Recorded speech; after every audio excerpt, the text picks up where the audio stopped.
বাবা আজ প্রথমবার প্লেনে উঠবো। মিনতি এটাই তাহলে এয়ারপোর্ট? এই ছেলে, তুমি বসে আছো কেন? এটা তো আমাদের সিট, ওটো। না কাকিমা, এটা তো আমার সিট। তুমি উল্টো ধরেছো।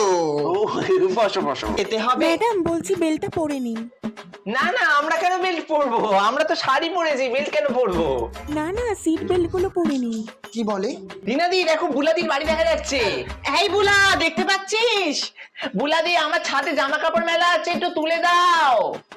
প্লেনে আসছে বলে গুনগুন শুস। কোথা থেকে একটা ঘরঘরানির আওয়াজ আসছে গো? প্লেনের চাকার নাকি? আরে সামনে নাক ডাকাচ্ছে তো। এই বুড়ো, আপনি নাক ডাকাচ্ছেন কেন? এখানে নাক ডাকাতে এসেছেন নাকি?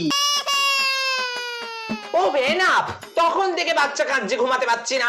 বাচ্চা সামলাতে পারো না তো প্লেনে উঠেছো কেন? হ্যাঁ, দু বাচ্চার মা, একা হাতে সামলেছি। ও রিনাদি, কি হলো তোমার? এই বাবা, রিনাদি রিনাদি, এই মিনি স্কার্ট পরা মেয়েগুলো এদিকে এসো না। রিনাদি কি করছে?